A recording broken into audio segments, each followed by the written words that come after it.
16절 저물매라고 해서 해가 저물었다라고 시작을 하는데 오병이어 사건의 저녁날이라고 볼 수가 있죠. 해가 저물고 제자들이 바다에 내려가서 이 바다는 갈릴리 바다를 얘기하는 겁니다.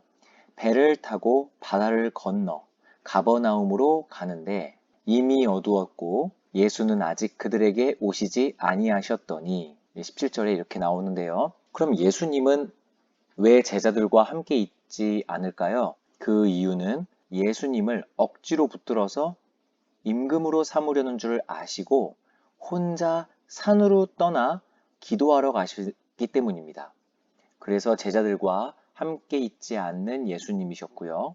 그리고 마태복음에서 보면요. 14장 22절에서 똑같이 오병이어 사건 이후에 이 제자들이 배를 타고 바다를 건너는 장면이 나오는데 22절에 예수께서 즉시 제자들을 재촉하사 자기가 무리를 보내는 동안에 배를 타고 앞서 건너편으로 가게 하시고 무리를 보내신 후에 기도하러 따로 산에 올라가시니라 저물매 거기 혼자 계시더니 이렇게 나옵니다. 그래서 예수님께서 제자들에게 얘들아 너희들이 먼저 빨리 배를 타고 건너편으로 가거라. 나는 산에 올라가 기도를 하고 가겠노라. 이렇게 명령을 하셨을 거라고 볼 수가 있습니다. 그래서 배를 타고 바다를 건너 가버나움이라는 곳으로 가게 되는 거죠. 그런데 지금 시간대는 이미 어두워졌다라는 것을 통하여서 한밤중이었다라는 것을 볼 수 있고 또 18절에 보면 날씨가 큰 바람이 불어서 파도가 일어나고 있다라는 것을 또 살펴볼 수가 있어요. 아더핑크 목사님도 그렇고 박윤선 목사님도 그렇고 모든 주석에서 이 시간대와 날씨를 영적인 상징성으로 보고 있는데요. 이미 어두웠다라는 것은 우리 요한복음 1장에서 제시되었던 빛이 어둠에 빛이 돼 어둠이 깨닫지 못하더라 라고 하는 그 어둠의 상태, 이것이 바로 여기 시간대가 지칭하는 밤이라는 것으로 볼 수가 있다는 거죠. 그래서 예수님의 부재 상태, 바로 흑암의 상태를 의미한다고 볼 수가 있습니다. 그리고 큰 바람이 불어 파도가 일어나더라 라는 부분의 상징성은 이 배를 타고 건너가는 사람들은 예수님의 제자들이죠. 그래서 제자들이라는 것은 예수 그리스도를 믿고 따르는 자들이라고 볼 수가 있습니다. 오늘날의 성도라고 볼 수도 있지요. 그 성도들이 흑암 같은 이 어두운 세상에서 살아가면서 느끼는 불안함, 이 영적인 불안함을 이 날씨가 지칭한다고 하는 거죠. 지금 이 배에는 예수님께서 타고 계시지 않으십니다.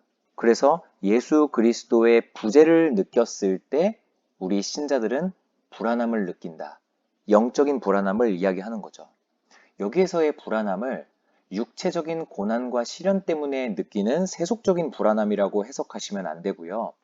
제자들로 상징되어지는 성도가 이 흑암 같은 세상을 살아갈 때에는 예수 그리스도와 함께 동행을 해야 하는데 지금 이 바다를 건너는 배 안에는 예수가 타고 계시지 않으시죠.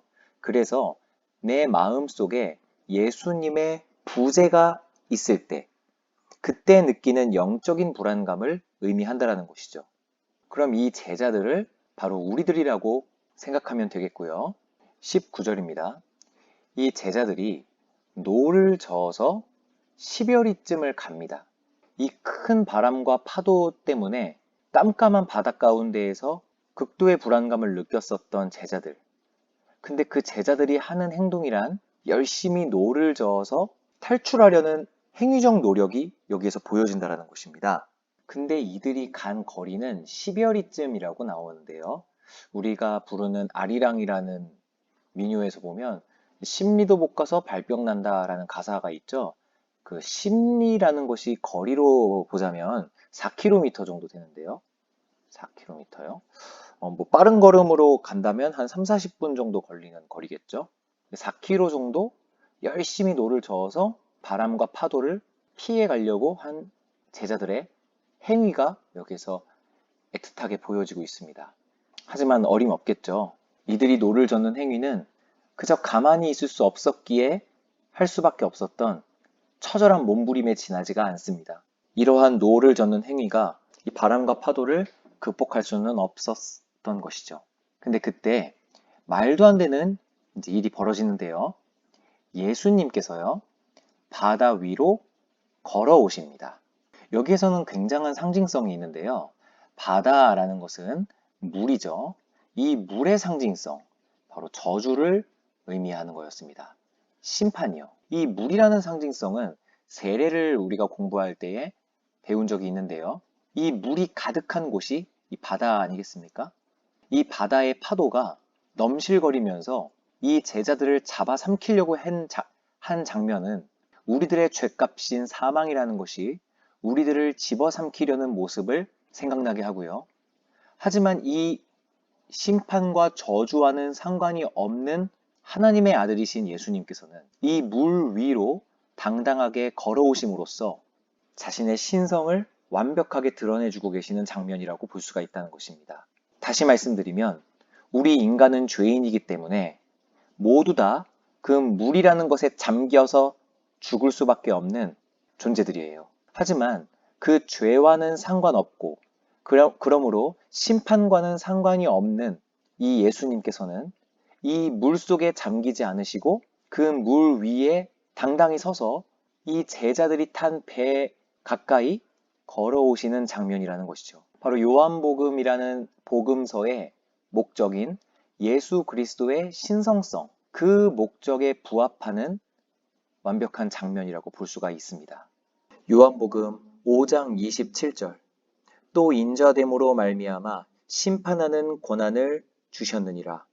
심판을 상징하는 물, 그 위로 당당히 걸어오시는 예수 그리스도, 인자됨으로 말미암아 심판의 권한을 갖고 계신 그 심판과 상관없으신 완전한 재판장, 그 모습으로 걸어오시는 장면이라는 것이죠.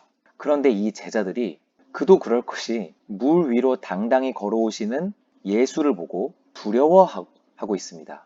이 모습을 통하여서 예수님께서 자신을 낮추어서 우리 인간 가운데에 오셨음을 우리들은 다시 한번 감사할 수밖에 없는데요.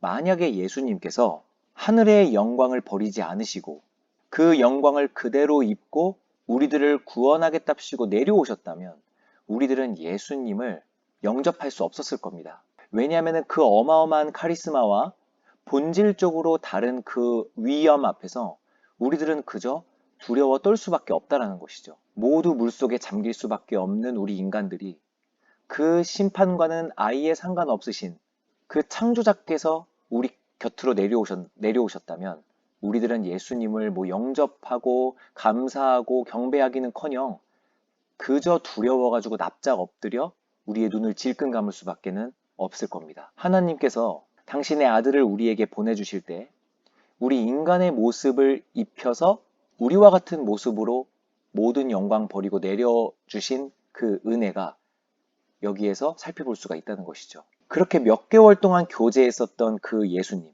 선생님이라고 따라다녔었던 그 제자들이 이 예수님께서 친근하게 다가오시는 이 장면을 보고 이들의 첫 번째 반응을 우리가 살펴보고 있는 것입니다. 그들은 우선 두려워 버들버들 떨고 있다는 것입니다. 하지만 이들의 두려움이 기쁨으로 바뀌어지는 장면이 바로 이 20절의 변곡점이 있는데요. 예수님께서 우리들에게 친히 말씀해 주고 계십니다. 나니 자기 스스로를 바라보게 하시죠. 그리고 예수님께서는 우리들이 결코 거부할 수 없는 명령, 우리들의 감정까지도 주관하시는 주권자의 모습, 두려워하지 말라 라고 말씀하십니다. 그랬더니 진정 제자들의 마음이 두려움에서 두려워하지 않음으로 바뀌어지게 돼요. 예수님의 명령 때문인 것입니다. 그래서 이들의 감정이 곧바로 기쁨으로 바뀌게 되는데요. 생각해 보십시오. 만약에 이들의 두려움이 예수라는 한 명의 인간이 파도가 넘실거리는 바다 위를 걸어오고 있어서 혹시 귀신이 아닐까라고 두려워하는 거였다면, 단지 그것뿐이었다면요. 그 귀신이 나야 두려워하지 마 라고 말한다고 해서 이들의 두려움이 갑자기 기쁨으로 바뀌는 게 말이 됩니까? 우리의 친근한 부모님이 혹은 가장 친한 친구가 갑자기 막 바다 위를 걸으면서 나에게 다가와요. 그럼 엄청 무섭겠죠? 근데 그 바다 위를 걷고 있는 그 친근한 자가 두려워하지 마. 이 한마디 했다고 해서 우리들은 그래 너였구나 하고 그렇게 기뻐할 일은 없다라는 것이죠. 지금 이 제자들의 기쁨으로 바뀐 감정은 분명히 예수 그리스도의 감정까지도 주관하시는 명령 때문에 일어난 일이라는 것이고요. 그리고 그 기쁨으로 제자들은 이 바다 위를 걸어오신 예수 그리스도를 영접을 하는 것입니다. 이 두려워했었던 제자들의 감정이 갑자기 기쁨으로 바뀌고 그 다음 예수 그리스도를 자신의 배로 영접하는 이 부분이 요한복음 6장 44절에서 나를 보내신 아버지께서 이끌지 아니하시면 아무도 내게 올 수 없으니 라고 나옵니다.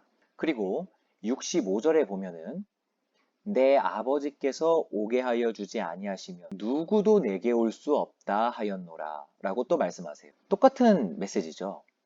성부 하나님께서 허락한 자만 이 성자를 알아보고 영접할 수가 있다는 거예요. 그래서 이 예수님의 말씀을 미루어 보자면 우리가 살펴보고 있는 이 21절 기뻐서 예수님을 자신의 배로 영접하는 이 부분은 하나님께서 이들을 예수 그리스도에게 보내주셨고 그래서 이들이 예수 그리스도를 기쁨으로 영접하게 되는 장면이라고 하는 것입니다. 그리고 그 뒤에 이 예수 그리스도가 타신 제자들의 배는 곧 그들이 가려던 땅, 바로 목적지인 가버나움에 이르르게 됩니다. 여기에서 바람과 파도가 잠잠해지지 않고 그저 목적지에 도달했다라고 말하는 장면이 아더핑크 목사님께서는 바람과 파도가 끝나는 게 아니라 목적지에 도달하는 것이 예수 그리스도의 사역이다라는 것을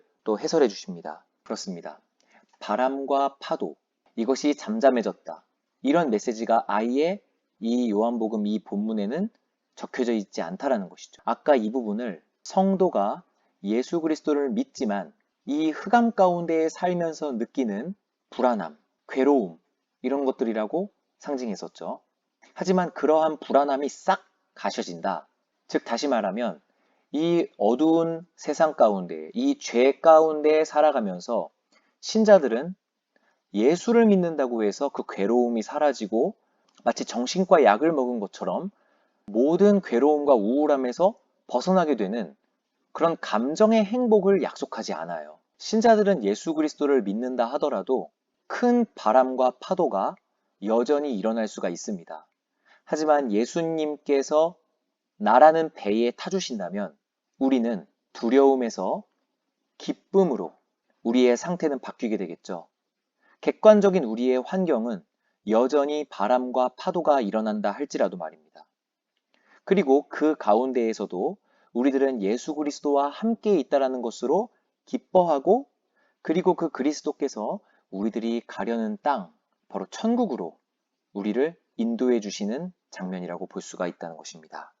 이 본문을 배우고 있는 우리도 이 흑암 가운데에 큰 바람과 파도가 일어나는 이 세상 가운데에서 힘들어하고 있을 때에 우리라는 배에 찾아오시는 예수 그리스도를 기쁨으로 영접하여 나의 달려갈 길을 다하도록 지켜주시는 예수님만 신뢰해야 할 것입니다.